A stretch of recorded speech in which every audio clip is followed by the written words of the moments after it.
Co-Opinions. My name is Josh, and it's a very special episode. So I have my all-time regulars, Kraus on. Hey, Josh. And Brent. Hey.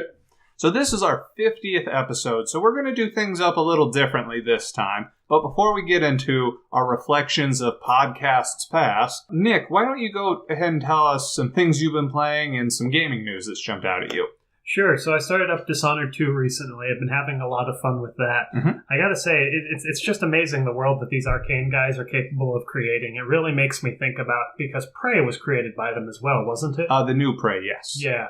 It almost makes me interested in that. And then I remember that creepy blood red eye thing, and I never want to touch Prey or see Prey or think about Prey ever again. So I'm going to go huddle in a corner for the next 30 minutes and try and wash that out of my face.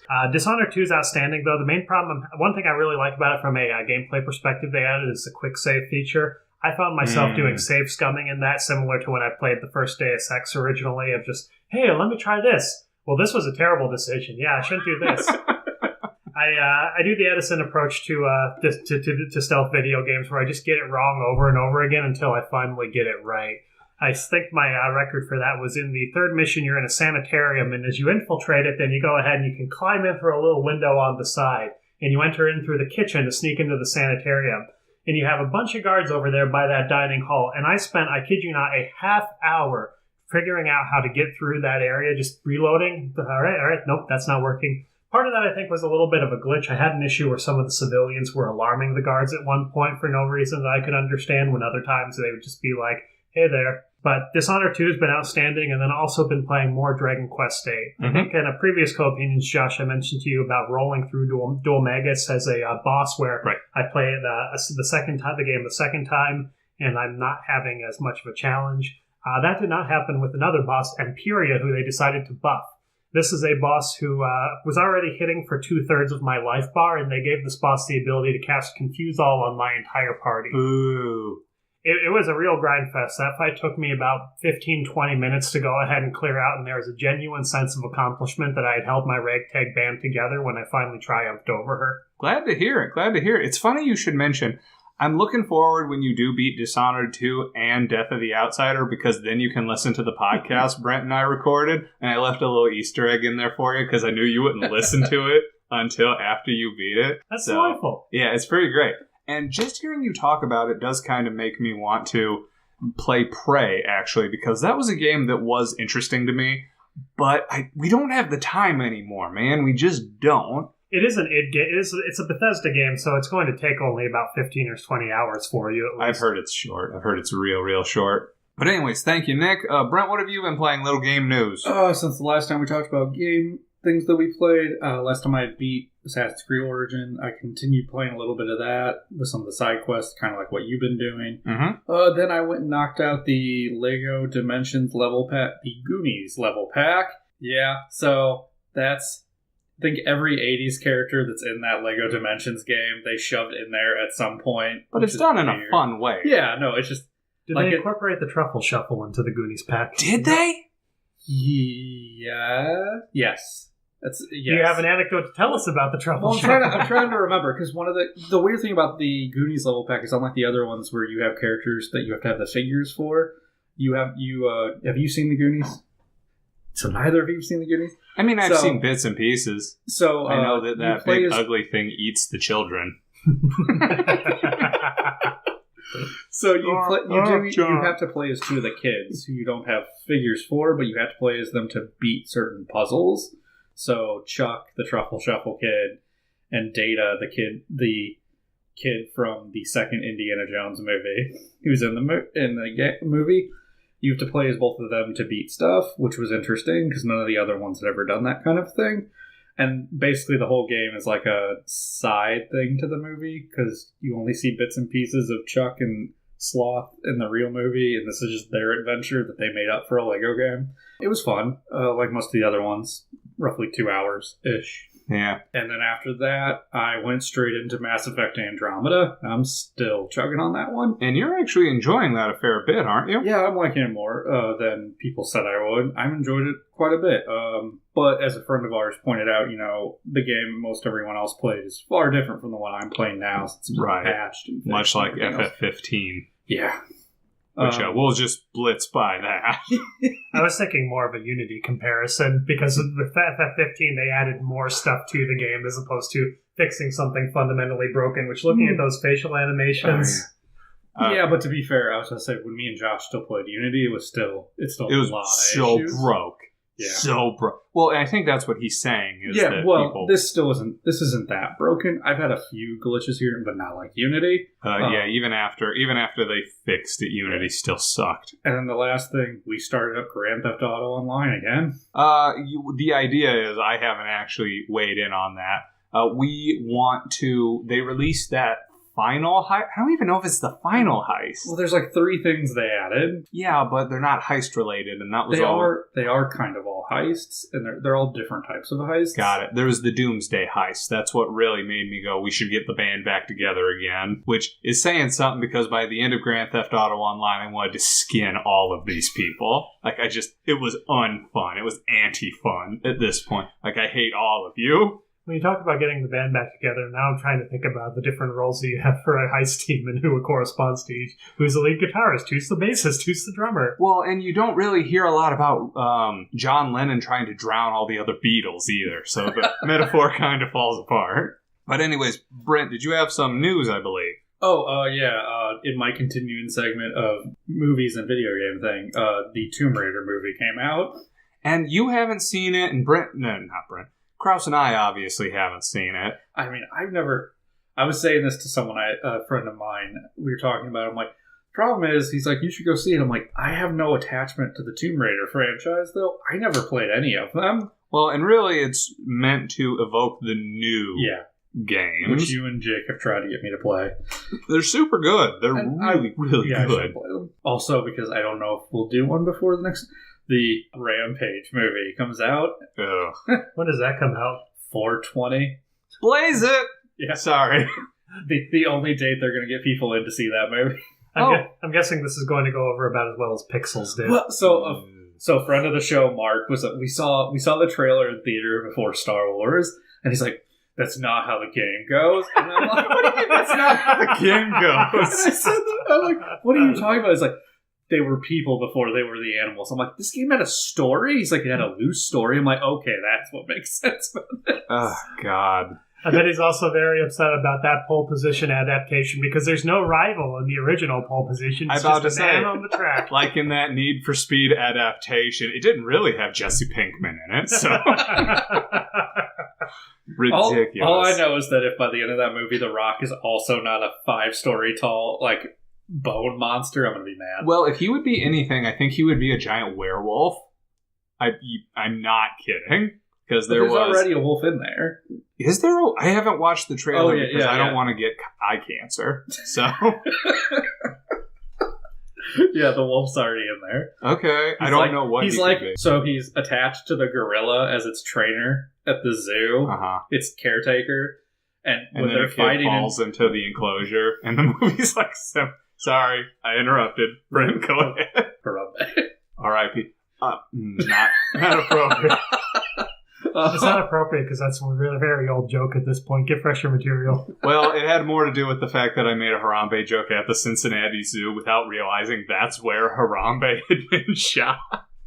This is a story you're going to have to tell me after the show. Yeah, this is woefully inappropriate. So anyways, he's the trainer. So I guess during the fight in downtown Chicago, he's instructing the gorilla on who to attack the giant crocodile and the giant flying wolf monster. Flying? Because he has a wing, like a squirrel wings. Ah. Yeah. Okay. Anything else, Brent? No, we're good. Great. So I have been continuing to play Suikoden 2, which I believe friend of the show Jake pronounces Shukiden. I thought it was Shidoken? You say Suikoden, don't you, Nick? Yes, I do. Okay. I don't care which way's right or wrong. I don't care either. Yeah. It's continuing to be fun. I've told you some of the difficulties I've had with. I don't want to miss anything because it's a 35-hour RPG, so I don't want to get not the best ending, which apparently having all 108 characters actually makes a significant difference in the ending. 108 characters? 108 characters. That's the whole thing with the storyline, is the idea is that you're a hero who's marshaling people to your cause. So you have a cast of 108 stars, who you recruit into your thing. Now, some of these people fulfill a NPC role in your castle and your army, but this is an RPG where the distinguishing characteristic is that you have a large amount of characters you can bring into combat, as opposed to other games. I want to say something like 40 to 50. Oh, it's an enormous amount of characters, and Nick hit the nail on the head. What's really cool is it's not just a superficial change you see when you bring them in. The more people you get, the more rounded out your castle, your HQ becomes, which is really interesting because the only way, at least in the first game, and I'd imagine the second,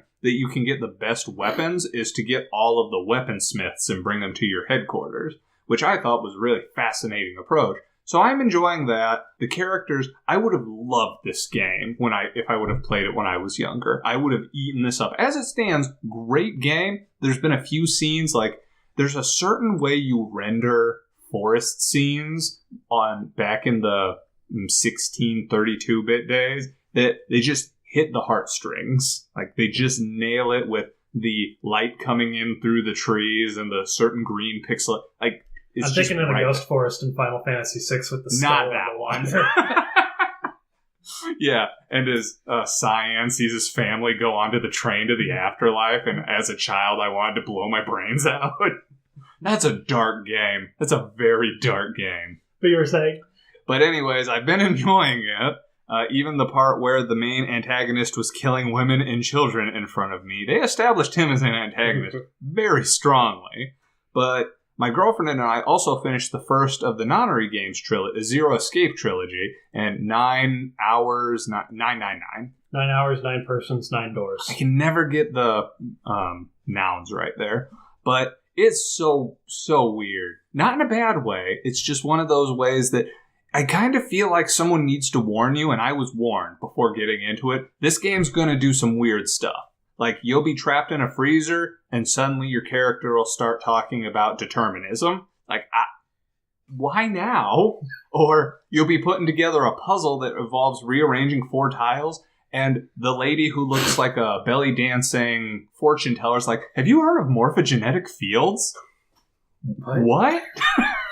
And it ties together. There's a reason for it. And actually, the more I talk about it out loud now, it's actually a really solid reason. And Nick, they changed the last puzzle to be way less dated. So Brent, you'll never play it, and this isn't a spoiler. It used to be a Sudoku puzzle, not a Sudoku puzzle anymore. So, what did they change it to? It's now kind of like, you know how occasionally they do, you have to translate numbers into hexadecimal and vice versa. They kind of make a different version of that where it's a different kind of hexadecimal. You have to substitute letters in for numbers. And then once you do that, it flashes what the actual password is. I did it on accident, to be 100% honest. When you talk about turning numbers into letters, I'm thinking about like at the end of Super Mario World when the coins for the fill out letters. Spoilers, you're about to be roasted in an incinerator. You are the greatest. I will not kill you because I think you are cool. Boom. Anyways, so that was really interesting. And I'm really curious to see where the next 2 games in that series go. I know that I've heard great things about the second game, and the third game got really strong reviews, but you, Nick, were not a fan of where it went narratively. I think it fell apart in the tail end as it tried to establish the primary antagonist and what their motivations specifically were. Yeah, we'll see. That supposedly the third one's the longest out of any of them, and 3 times the length of the first one, so we'll see how this shakes out. Some other little news, not that it particularly went anywhere, but GDC was this week, which that is a ripe cornucopia of topics that we can touch on because a lot of developers like Supergiant Games, I think Rain Games was there. Supergiant Games is the one who did Bastion, Transistor Empire. Rain Games are the one who did Teslagrad and World to the West. You see a lot of independent developers there, like Chris Bischoff, I believe the guy who did Stasis, the isometric horror adventure game that Brent you've seen, and Krause I showed you the second one, Desolation. Lots of interesting guys there. So I'm interested to see the talks that come out of that.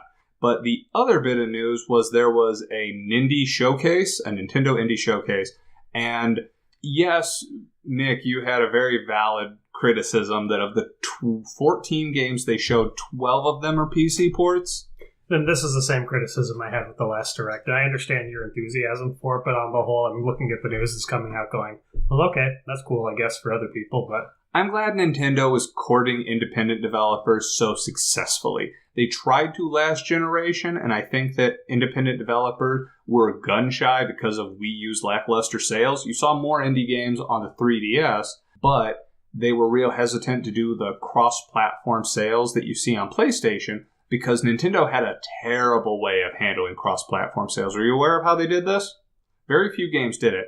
And what they did was when you bought a game on Wii U, they gave you a code for the 3DS game. Can you see the problem with that? And so did they. So you didn't see a lot of it. Luckily, with the Switch, they don't need to make it cross-platform. It's portable and for your home console. They also announced, I'm stepping on your toes a little bit for this one, Nick.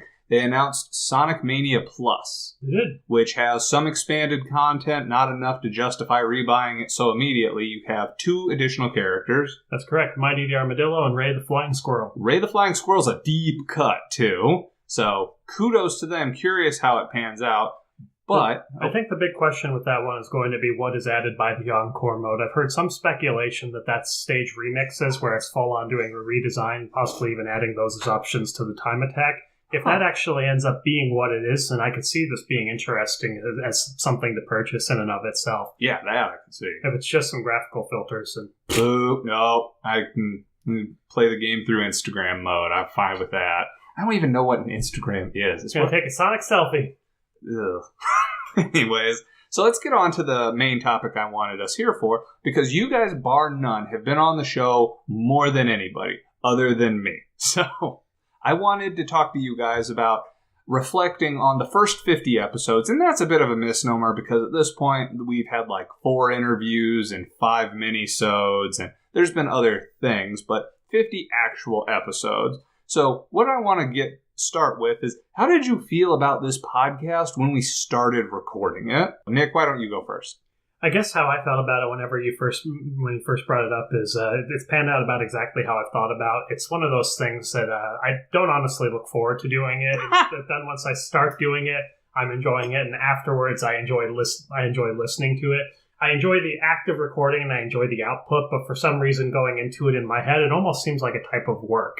Which, to you and Mike, as people who actually edit this thing and have to deal with the posting, I'd imagine that sense is much, much more so. Oh, and I will definitely get into the work aspect of it, because right now, this is like 5% of the work I should be doing, and I have very ambitious plans moving forward, but... So anything else? No. Okay. Brent. I was super gung-ho. I mean, this is the stuff I like doing. So talking? Content creation, other stuff like that. So, yeah, no, when you brought this up, I was super enthusiastic. And that was the general vibe I got. I know, though they're not here to represent themselves, Chris had also mentioned he was so enthusiastic to hear this was being recorded because he wanted this kind of thing to be out there. I myself, when it started, I was unrealistically optimistic. I was convinced that if I created a quality product and I had all my friends share it, I could have a good organic rate of growth. And that is not how this worked, because a lot of my friends don't have a lot of friends. So, well, and I honestly didn't really think that this was going to be something that was going to take off just because podcasting is so saturated at this point. But I've really enjoyed it just in terms of what we've been able to, the stuff we've been able to figure out by talking through the things about games that we've both played and those kind of insights. So even if it's something where only 10 people listen to a given episode, if that, I personally really enjoy having a chance to kind of think through out loud about what I think about a game and to talk through that with you. And I enjoy that a lot myself, and that's actually why I've gotten some mild criticism about this from other sources, like, why do you have just random people on this show? Because that's kind of what I'm trying to accomplish here. I want to have conversation with people about video games. This is Man on the Street about video games. He's just going to walk around up to people and ask, "Sir, what do you think about Super Mario Odyssey?" I haven't played a video game since probably since Sonic CD. That's great. Let's talk about that. Could actually be an interesting concept, Josh. You should give this a shot. Yeah, like, "Sir, what did you think about? Could I have your wallet?" What? Oh no. Anyways, so bring that. How do you feel about it now, as opposed to when we started, Nick? About the same as before, honestly. I mean, those opinions have kind of held. It's grown about as much as I expected it would grow, and that's not meant as a dig against you. Understandable. And I think it's been a worthwhile endeavor. Brent? Yeah, I'm still enthusiastic about it. I still enjoy doing this a lot. And I have significantly more muted expectations. I was not personally aware of the saturation of the podcasts, but this kind of...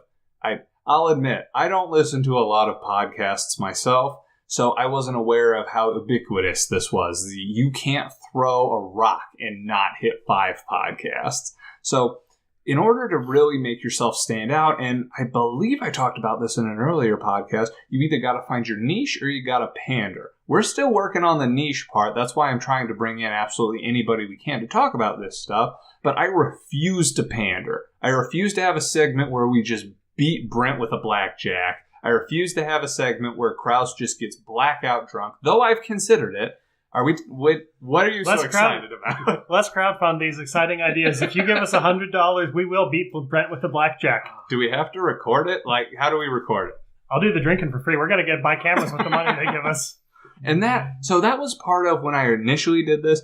It was part of this multi-tiered approach where I'm like, I'm going to do a podcast, and when I get this many people, I'm going to have a Patreon, I'm going to use that to do this, and then I'll start streaming. And it has not taken off at all, which is fine, sort of. We'll get to that later in the episode. But I had no idea how much work was involved with this. I didn't know how to sound edit. I still don't know how to sound edit. Big ups to Mike for being paid in Red Bull to sound edit this. That's one of the reasons we also I haven't figured out a way to record video for these, is that you had the video associated with it. We couldn't cut up the audio the same way. Because while we usually don't have massive audio cuts, it would still be much more obvious us jumping around.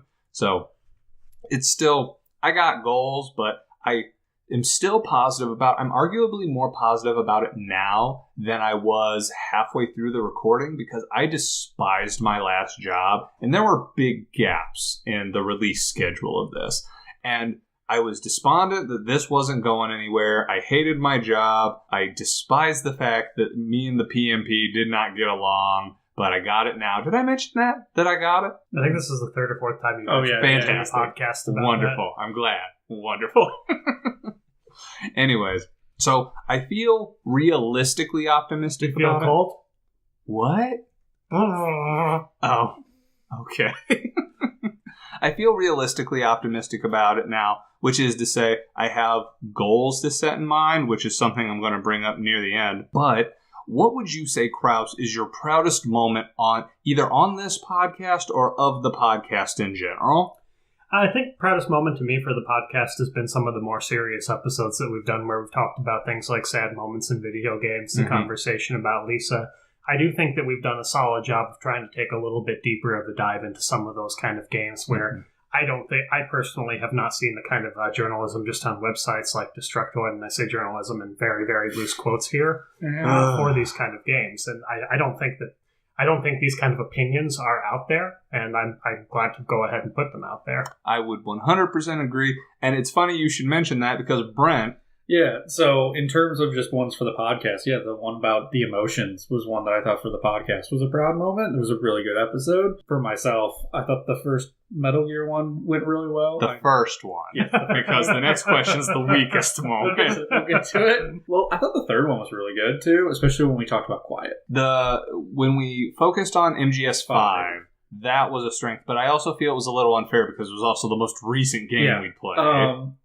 The Zelda series went really well. The 3D Zelda series. Yeah. I think the one proud moment for me was the episode I thought when recording it was going to be terrible, but then you're like, this is way better than I thought it was going to be. And I'm like, I am dubious. Peripherals of Stealth. Yeah, so when we recorded Peripherals, I mean, we both felt it while we were recording. We're like, oh my god, this is garbage. Like this is. I'm positive he had to have cut out 10 minutes of Quiet. Well, I think I even sent you right after Kraus, I think after we finished recording it, I'm like, this might be the weakest episode we've ever recorded. And that takes into account MGS2. I'm not sorry, Brent. Okay. The one we just recorded, I think. Oh, yeah, the one with the Welshman, Ethan. Yep. That was... Go ahead. I think there's a lot of good stuff out there that does a good job of exploring trivia, categorizing trivia about games. Like, hey, here are all of the Goemon games that have released in Japan. Hey, look, here's this wacky Sonic thing that came out in 1990. But I don't think that there's a lot of stuff that tries to really talk about, to go deeper on those games and talk about some of the stuff like themes. Like, the closest I think you have might be, did you know this game was inspired by Native American folklore? There's nothing that actually starts talking about that folklore and about where those inspirations come from. I really enjoyed what we did with Little Nightmares just a little bit ago. Oh, so what he's referring to, because we have just very recently recorded this podcast, is we actually talked about the imagery and the metaphors behind the game. Because, like, there's some games, especially you see with the indie games, there's supposed to be a lot of metaphors in there. And we actually dug into whether or not we thought this game was trying to allude toward Holocaust metaphors, if it was trying to go toward what the developer themselves said it was supposed to be a metaphor for growing up and, like, childhood. Yeah, the horrors of childhood. Yes, as seen through the perspective of a child. So we dug into with Death of the Author, where we imposed our own understanding, belief in what this was supposed to represent. And I feel like we did that a lot with, like, Lisa, where we put our own interpretation in there because the developer himself said, go for it. You do your thing. I'm glad to hear that you guys are keeping up the track record for cheerful episodes of Co-Opinions. Little Nightmares, so... I wouldn't say it's dark. Well, it's both. It's dark. It's playfully dark. Yeah. Like, it's a game that there's certain images of brightness, and though there are definitely times where your character dies in very unpleasant ways, it's still a T for teen game. And the times where you dismember the people who are trying to kill you. That happened. That did happen. Yeah. Did you? How did you know that? You told me about that. Oh, yeah. Anyways, do you guys have other proud moments? Okay. So, my proudest moment, I would again have to agree, that episode about games that make us sad, that might be my proudest episode we've recorded. And at this point, that was like 20 episodes ago. But we made some quality content there. What I like with those episodes as well is we still find ourselves cracking jokes in the middle. Like, I don't feel like we're keeping this too serious, which I think is part of what makes it listenable. Yes, absolutely. Because that's something else. When I was first making it, I gave it to editor Mike, and he's like, well, what tone are you even going for here? Because I thought you were going for, like, an informational. The kind of podcast you say you see those everywhere, where it's like, oh, here's the trivia about this series. I go, it's more like 20% trivia supplemented with 80% conversation, because I guess I can bring this up in the proudest moment. What I was really hoping to accomplish with this podcast was I want to destigmatize video games. We are grown adults at this point. You have a well-paying job, you have a house, you have a fiance, you have a pet you've been taking care of for years at this point. You have not just absolutely gone on a murdering spree. Brent, you have developed content independent of this. You have worked with a ton of people. I have a good job. I have a house. We play video games. We still see in the media that video games are to blame for violent, devolved children. That is not the case. No. We can not only play these games that can range anywhere from the absolute childish, in both terms of you're just seeing boobs and violence, to games that do have incredibly complicated narratives that we discuss at length, and we are no worse for it. In fact, we have excelled, so I feel like we need to talk about this stuff, and we saw it recently in the media when there was one of the high school shootings. They tried to pin video game violence on it again, and I read an editorial that said we are approaching this conversation the wrong way. Every time they show violence in video games, they decontextualize the violence. They show, like, an execution, they show somebody getting violently destroyed, but then video games come back and they try to say, well, yeah, but look at all these not violent moments. Like, here's Ellie petting a giraffe, or here's something else. What is the context behind those? You're just showing a happy moment. For all you know, the rest of the game is violent death. Right. Like, we're not talking about the games. We're still taking snapshots. I'm imagining a giant razor blade chopping off the giraffe's head as Ellie's like, no! Or, like, the giraffe unhinging its jaw and eating her. You see the fungus on the inside of its throat as you like, get devoured. Oh, God, it's spread. Anyways. But that's the thing. Nobody talks about these things like they're an actual medium of entertainment. They're still viewed as something that only somehow children do. And I'm not going to say gamer, I'm going to say game journalism continually screws us on this one because they keep bringing to the forefront stupid, petty nonsense. They don't talk about how this stuff can motivate people in positive directions or how it makes them address the negative. That's why I loved our emotional episode, because it made us address the sad and address the melancholy and recognize why these were things we had to deal with. So that's why it was my strongest moment. So this is something, like I said, I'm still passionate about it. I'm just more realistically passionate about it at this point. But let's segue into our weakest moments. Kraus, why don't you go first again? I'd say hands down the Sonic the Hedgehog episode where we tried to talk about every Sonic game in the span of an hour. But we were so young then. That was one of the earliest episodes. There was a fine example of what you said, though, where as you're recording it, you're pausing the recording and going, oh boy, this is falling apart very quickly. I think some of the Sonic games got dignified with all the 45 seconds of explanation, and maybe in hindsight that's about how much explanation they deserved. Oh, sick burn. But I do remember when recording that episode, you asked me to pause it, and you would hold your head in your hand and be like, I'm not doing this the justice it deserves, and these specific people are going to get mad at me about this. It's not so much mad, it's just I felt disappointed. I felt like I was letting them down. I knew that Kyle Kraus listens to this occasionally. I know he knows a lot about Sonic the Hedgehog, and I felt bad that someone I know who knows a lot about Sonic would be listening to this going, well, he didn't really explain that very well. It's actually more like this. And I'll actually that's a great example because I was trying to think before we recorded this what everybody would consider to be their weakest moments. I'm like, he's going to bring up that Sonic thing because I don't think he's ever said in the middle of a recording, I'm screwing this up other than that episode.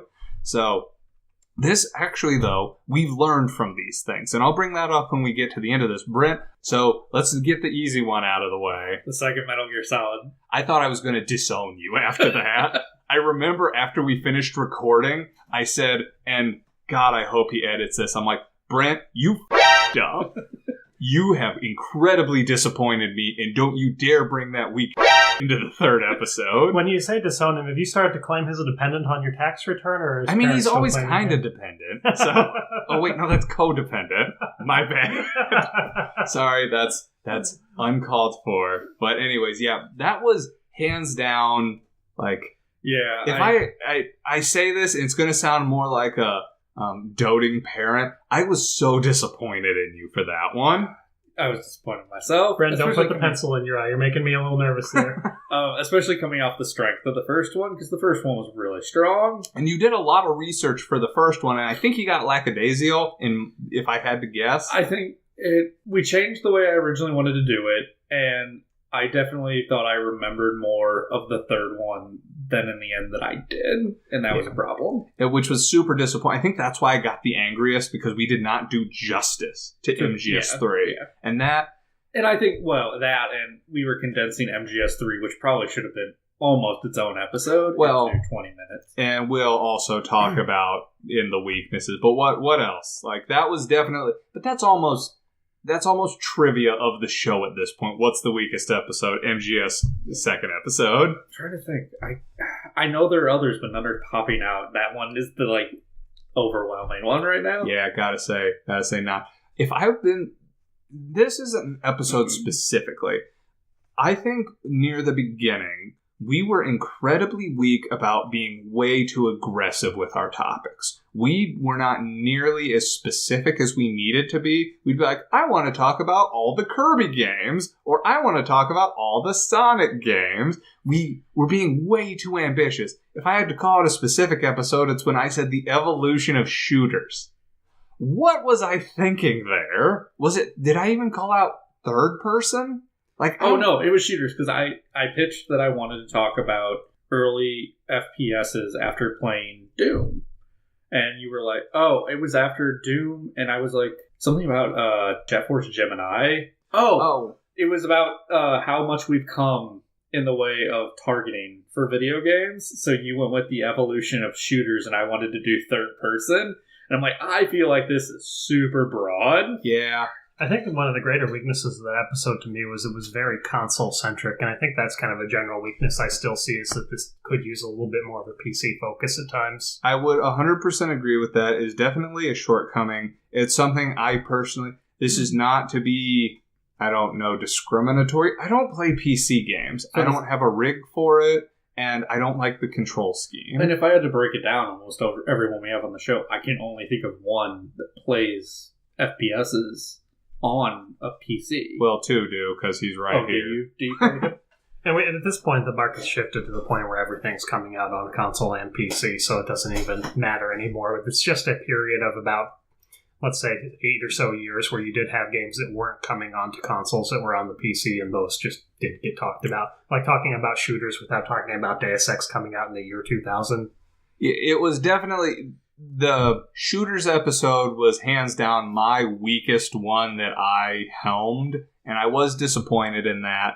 And we have talked about the lack of PC focus on here before, which is notable because I actually tried to get into PC gaming in about 2011. Do you guys remember this? It wasn't that I wanted to play games on PC.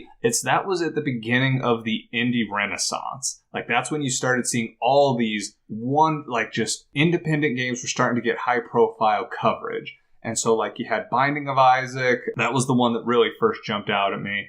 And I'm blanking on the other ones just because that's why I bought a rig that could play PC games, was because I wanted to play all these independent games. Crypt of the Necrodancer, Hotline Miami, those kind of games. The reason I'm drawing a blank on them is because shortly thereafter, Sony's like, these independent games are awesome. We want them on our console. Like, why did I get a PC then? So it's kind of like what you said now. Games that were previously only... and you're focused mostly on the higher profile games like Deus Ex. Whereas I'm focused on the much lower if I can basically play on a toaster. Undertale was only on PC for several years. Now it's on PlayStation 4, PlayStation Vita, coming out on the Switch. I'm guessing Xbox still gets games. I don't know. But I would say not. Sea of Thieves not as actually many. just came out, so... what now? Sea of Thieves actually just I came am out. hearing divisive things about Well, I heard that. it had problems at launch. Yeah. But that's neither here nor there, Well, like for PC, I did push the RTS one, which is definitely You a did. PC genre. I mean, It yes, is, and I still took a console approach to it. while there are some on consoles, most people play them on PC. And like for myself, I would agree, other than RTSs and some older games, that the best way to play them now would be through Steam. Mm-hmm. I mean, most of the games I play are indie games. But these weaknesses that we've identified, we've been able to pivot them into making it a better show. So no longer do I hear a suggestion from Nick saying we should focus on all Sonic games. A little peek behind the curtain here, we talked about Mario RPGs, and we recognized that there is, in the vicinity of 9 Mario RPG games? Thereabouts. So we decided not only to break it into Mario and Luigi, which hasn't been recorded yet, and Paper Mario, which hasn't been recorded yet, but to also record an episode on Mario RPG where it started, Legend of the Seven Stars. We're taking a more nuanced approach to breaking up these different facets of a topic, and I think it's a much stronger both series and episodes because of that. Personally, I'm shocked it's taken this long to get a Mario RPG episode. Well, Super Mario RPG Legend of the Seven Stars, we recorded that several months ago. That's already out. Okay. About to say, watch the episodes, Brent. Brent, are you saying you don't listen to the episodes I'm on? Because I listen to yours, buddy. Actually, I do listen to a lot of the episodes. I just listened to your guys' WarioWare one. Thank you. A few weeks ago. About to say, And you're in Chris's... Why Waifus? Yes. That was fun. I liked that episode. But anyways, and I imagine we'll have radically different approaches to this. Kraus, is there any way you're hoping to improve personally on this show? Sure, I'd like to do a little bit more work kind of preparing. I feel like there's a lot of interesting stuff that we're putting out there, but sometimes, like Illusion of Guy is a good example where it kind of jumped around a lot. I'd like to try and start approaching these a little bit more in terms of trying to have a discrete section where, all right, we're going to spend 45 minutes talking about this game, and here's a loose sketch about 10 minutes here, 10 minutes here, and then some 15 minutes here, and try and give it a little bit more structure and flow so that someone is listening and kind of go along for the journey instead of being asked to hopscotch with me. Yeah, that one did get away from us because some of the episodes, especially if you listen, even episodes we record, sometimes you'll see me, I have notes written down of like the 6 bullet points. Like this episode in particular, I have 8 bullet points we're hitting. It's not as structured as it could be, but it could be a lot better, especially coming off, and I already kind of trying to think of the right way, not an appropriate way to say this. The guy that we recorded the Little Nightmares episode on, he gave us like an 8-page outline of all the information associated with this game, from the characters, the development background. He was shockingly thorough. I'm like, wow, he's making everybody, including me, look like a jackass right now. And this kid's 19. So take that as you want, because, I mean, we all have our own degrees of free time. But it's research. This is a thing we're passionate about. So I'm glad to see. I would agree I need to be doing more research about this and structure as well. I don't do as well as I should sometimes, especially on episodes like the shooter episode. That was not structured at all. There's episodes I could have definitely structured better. But Brent. I agree with that sentiment, but also some more niche topics I'd like to get into. Like? Well, I talked to you about some of them. Possibly, we discussed music of video games earlier. Don't know who you'd be on that one or not. That's way too big of a topic, I think. Well, it would be broken down. That was just an idea I was pitching. Well, and the other issue I'd run into that is, off the top of my head, Nick feels passionate about that. Chris feels passionate about that. I know there's a couple people who haven't been on the show before who are passionate about the idea. But Brent, go ahead. Atmospheric storytelling is one I'd like to do at some point. And that was actually a topic that I've been meaning to broach on. What makes good and bad atmospheric storytelling, which isn't to say the history of atmospheric storytelling, but how a game can successfully communicate different ideas about the environment and the world without explicitly holding your hand, which is why I hated Skyward Sword. Little Nightmares, Bloodborne. So I'm hearing what you want to talk about for the future episodes, but as far as what you'd like to change, if you could go back and change personally about what you've done, what's your thought there? Well, and yeah, researching more, that was definitely one that I agreed with, but not as broad a topics on some of them. And delving into not just certain series particularly, some more interesting, deeper topics. Okay. And is there anything in particular that prompted the deeper topics thing? I don't know. Some of the stuff that you guys did that I would like to have done.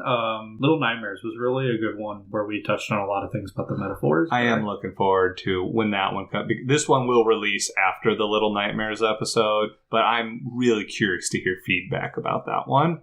But ways I'm hoping to improve personally on the show, I think I'm doing a fair amount in keeping the show structured and directing it, but I feel like sometimes it gets away from me, and I'm also still working on establishing the tone, which is to say, sometimes we record episodes that are more competitive than others. I know there was some feedback we got about the ones where it was the RTS games versus each other that we spoke over each other too much. But that was kind of the point of that episode. I stopped listening to what you guys were saying just because I got tired of trying to figure out what each of you were saying. I would rewind it, listen again, trying to hear what one person was saying, and it would still blend with another person, so I just gave up. And it's fascinating because I actually got feedback from somebody else that said the episodes were not competitive enough. So I'm trying to figure out what exactly is the right direction here. I like this back and forth banter more than directly aggressive, but I'm trying to find the balance in between conflicting opinions and still coherent conversation. So I'm hoping to improve personally on the show by being able to facilitate that better. I'm hoping to be able to pair up opposing opinions better. One day we will record that microtransactions episode. I know you gentlemen don't have nearly the passion. I will gut you like a fish. Never mind. But I was pandering. I'm about to say, we're finding it. We're finding our niche. Is there any other way that you guys are hoping to make the show better? Not just yourself, but the show. I'm going to go with Brent first this time because Krause said the fish thing. So apparently making it more competitive. I don't know. I feel like some of the things that I want to, definitely the topic thing, delving deeper, was something that I really was both for myself and the show, was something I wanted to go with. I can't think of many other things that I want to improve. Okay. Is there any... Do you think, like, these interview segments, they're not going to last forever? Are there other... Do you guys have any... Actually... No, that's the next bullet point. I apologize. So nothing else. What about you, Kraus? I don't really have anything. I think it might be interesting now that we're coming in at the number of episodes we've done to kind of try and maybe play with the format a little bit. I mean, we have the basic structure of games and then a small bit of news.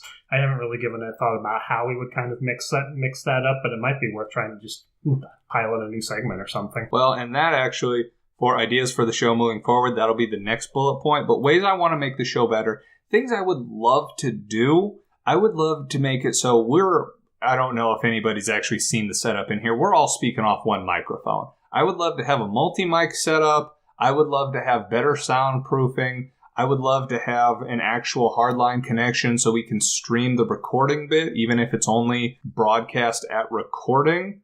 But this is a very bare bones setup. I would very much like to improve the technical side of this. But the other side of that is those are sunk costs. And this microphone, while it wasn't expensive, also wasn't cheap. So if I have 3 people on, I have to get at least 2 more of these. We do not have an internet connection in the room we record this in, so I'd have to figure out something to do with that. I would have to have a actual hardware, because I've been recording all these episodes on my laptop. I would actually have to get a PC, because that one over there, Brent, is broke. Well, it's sat in a litter box room for like 6 years. Valid. Yeah. I know you were not a fan of that, Nick. I'm having flashbacks to the early episodes where we recorded them in a room with a litter box, and I generally found myself choked out near the end of recording. Yeah, as opposed to... I wish there was also some way we could get better ventilation in here, but I don't know how to offset that. The sauna gives it a nice communal feeling. Let's take off our shirts, Brent. I'm about to say, I'm already half naked, but anyways, what about... So here's the idea. The ideas for the show moving forward. So this has to do with, like, have you given any thought to segments you'd like to maybe try to introduce, segments that you would like to mix up? For example, the interviews. We are obviously coming to near the end of those. Is there something similar to an interview you'd like to introduce? Is there anything similar to that? I have a couple ideas. Nick, do you have anything? Nope. Okay. Brent. I had some, like, possibly discussion of specific games coming out soon. Discussing titles before they come out. I know my kid suggested that back for like the Christmas time at one point. So kind of like a preview thing? Yeah, possibly. Okay.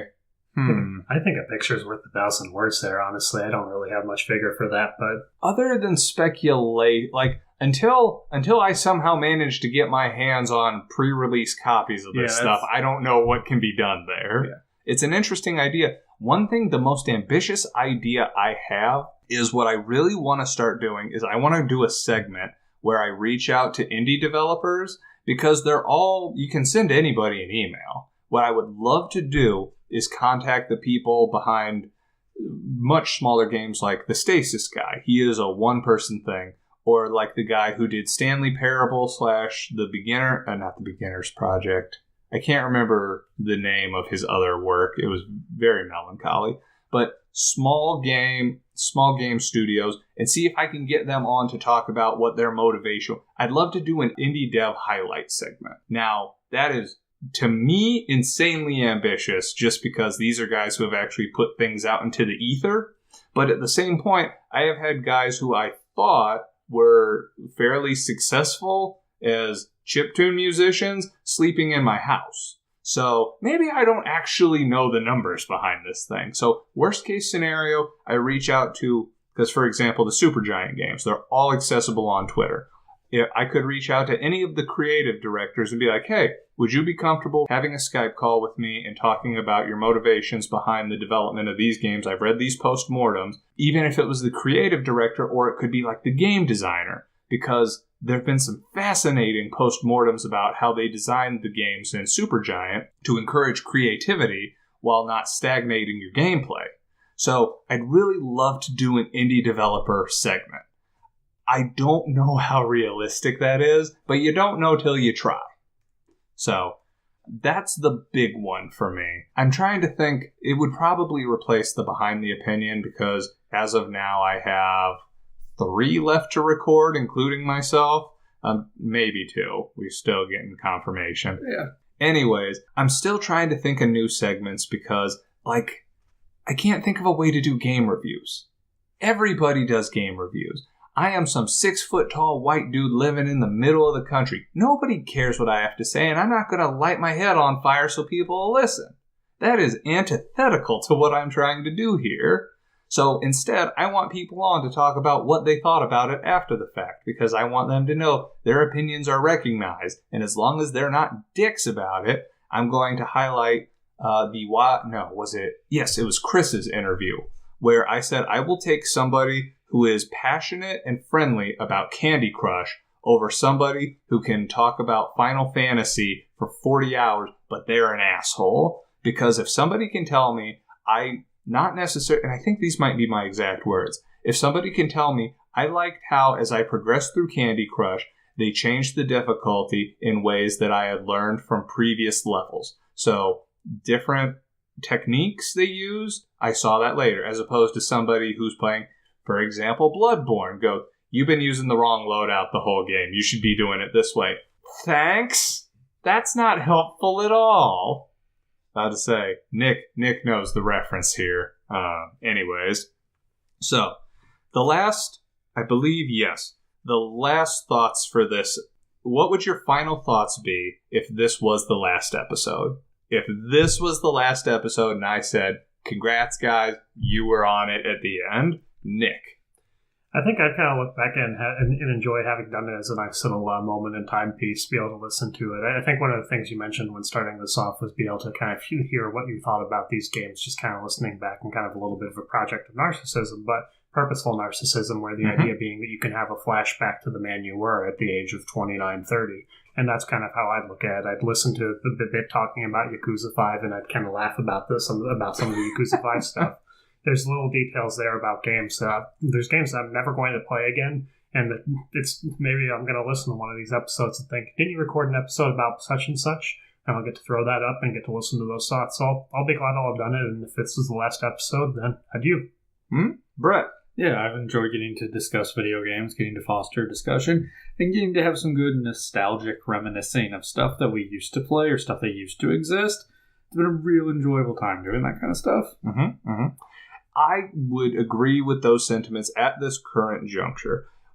This has not had the runaway success I'd hoped it would, but Nick, you're spot on. Never should have expected it to. So I have enjoyed this as a time capsule. I've enjoyed this as the conversation we fostered. I've enjoyed our perspectives on these games. This is not the last episode. I want that to be perfectly clear. That was going to be my next question. But it's funny you should mention that, because I want to take this opportunity to bring a few things to light. One, moving forward, we are going to take breaks in recording through the year. Something I have noticed while recording this is putting these out week after week is incredibly stressful. In fact, Nick, you've actually dialed back from twice a month to once a month on the recording just because it was not enjoyable for you at that rate of consumption.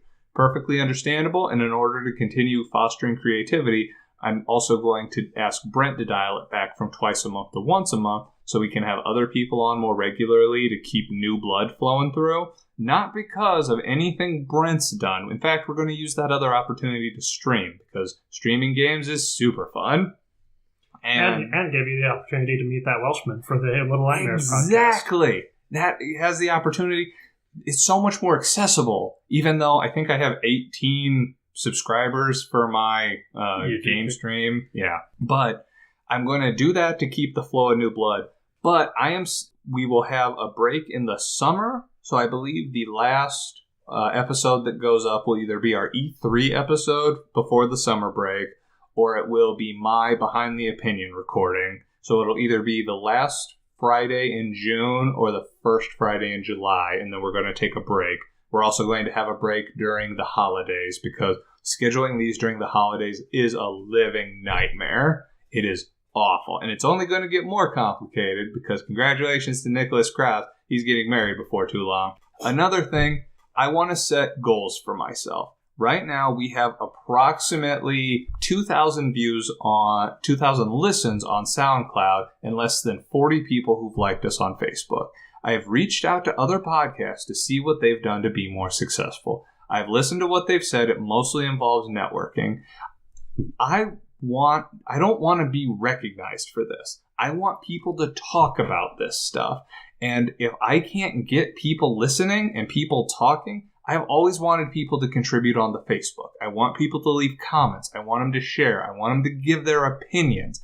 And if I get up to episode 100 and we haven't hit, I think I've settled on 1,000 Facebook likes. And if we haven't hit, I'm going to go with 10,000 listens on SoundCloud, episode 100 will be the last episode. Now, that doesn't include if we start up the new segment, which would just be me and the independent developer. That wouldn't include those. That doesn't include the behind the opinions. That doesn't include the minisodes.